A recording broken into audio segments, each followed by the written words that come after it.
the big brother global state, in which there will be a world government, world central bank, world army imposing the will of the world government, world currency, and a microchip population linked to a global computer. That's the Department of Ministry. That's the cenotaph, yeah.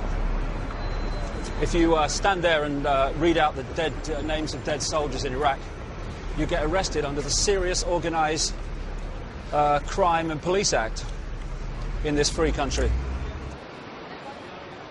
I've been filming David for 8 years, since we've been together in my own little cameras. I've got hours and hours and hours of footage.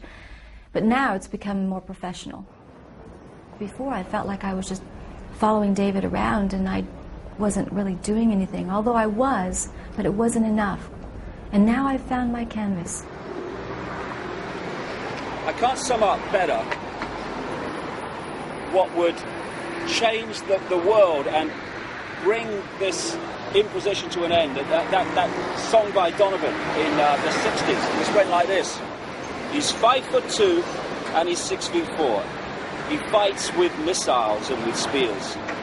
He's all of 31 and he's only 17. He's been a soldier for 1,000 years. He's the one who must decide who's to live and who's to die, and he never sees the writing on the wall. He's the universal soldier, and he really is to blame. His orders come from far away no more. They come from here and there, and you and me, and brothers and sisters, can't you see? This is not the way to put the end to war. I remember coming here on the Great Central Railway when I was a kid from Leicester, and we walked up with my dad and my mother up there and looked across at Downing Street, right? Now you can't get anywhere near the bloody place, ironically, because of terrorist events that have been orchestrated by the very people that control the guy that's being protected, so we can't go up there and see his house. Crazy world. Okay, we're going to go see an extraordinary man who's been in Parliament Square since June 2nd, 2001, protesting against the slaughter of children. And, you know, the commitment that he's shown is just unbelievable. So we'll go and see him.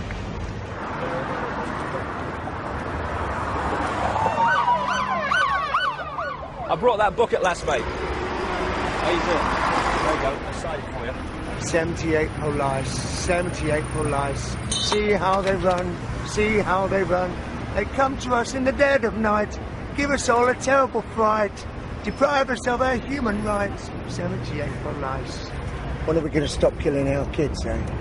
Our kids. Well, we're going to stop killing our kids when people get off their arses and toss us like the guy who's just come past here and shouted, "When did you last have a job?" or words to that effect. Realise that the police state is not for people like you and people like me. It's for every bugger. I mean, you know, we get. Unclean!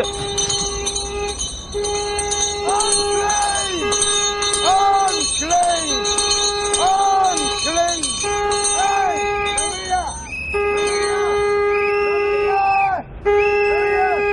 Stop a minute!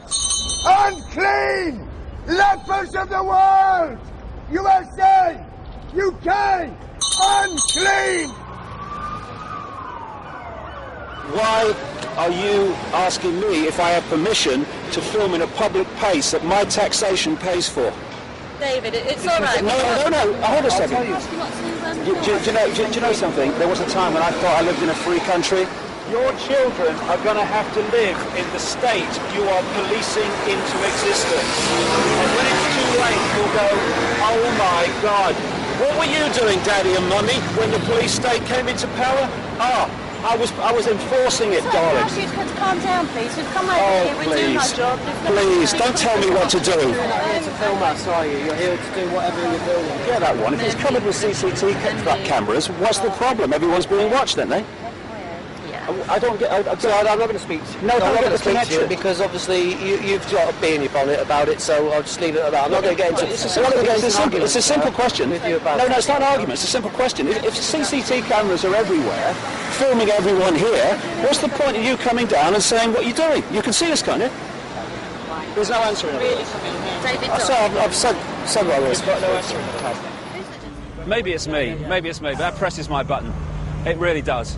Because, you know, this is supposed to be a free country, supposedly, and you come, you get a camera out in an open public space, which our taxation has paid for, and they come up and start, what are you doing, what are you doing? If that was in Nazi Germany or China, it would be on the news, and the people in there will be going, see, that's confirmation, police state, human rights, no human rights in China. And all these other places. No human rights in Nazi Germany, and then they do the same, but because it's on the cover of freedom and democracy, it's all different. It's exactly the bloody same.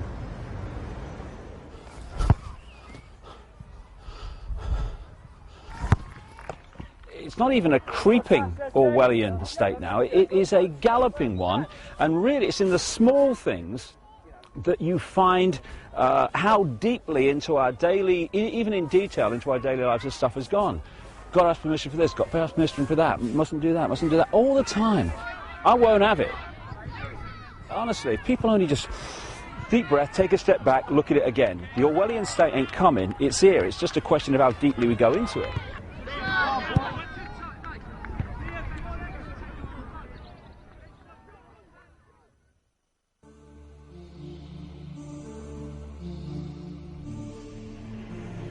I can't speak too loudly, because this is a very a species that doesn't like people making too much noise. This is known as the Nessus-spotted repeater. This is a very common sight where truth is being annihilated. You ever heard that phrase, everyone knows that, mate? Well, why does everyone know that?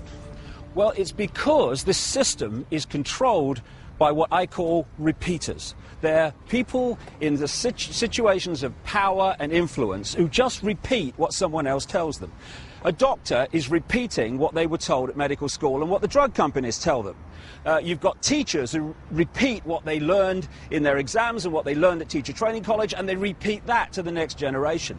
And the great repeaters are what pass for journalists. This is that area outside Parliament where they stand there doing their pieces to camera, telling people what's going on. Here we have the crews waiting for the journalists to come across from Westminster and stand there and tell them what's happening in the world. The fact is, they don't know what's happening. They know nothing. So, this is what they should be saying if they were telling the truth. Now over to Westminster for the latest news from David Icke. Thank you, you. Well, I've got to be honest, mate, I haven't got a clue what's going on. I tell you what my job is, right? I wear a dark suit, not normally, but, you know, I'm playing here. And I'm come over from there, and I tell you what they've told me is going on. And I deliver it as if I know what's going on, and it's really true. I've got a clue if it's true. But they tell me, and they wouldn't lie, would they? I mean, would Tony Blair lie about what's really happening? Would George Bush, please? I'm a journalist, trust me. And so, what we call news, what you get paid a lot of money for reading Autocue about, is merely propaganda that they have told me and I tell you.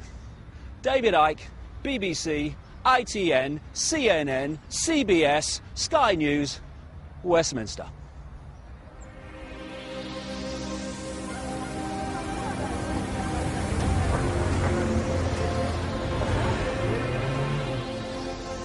When I started researching the nature of this Orwellian manipulation, it became clear that there are a network of interbreeding bloodlines. What I call and what they call themselves, the Illuminati, which comes from the illuminated ones, have come through history.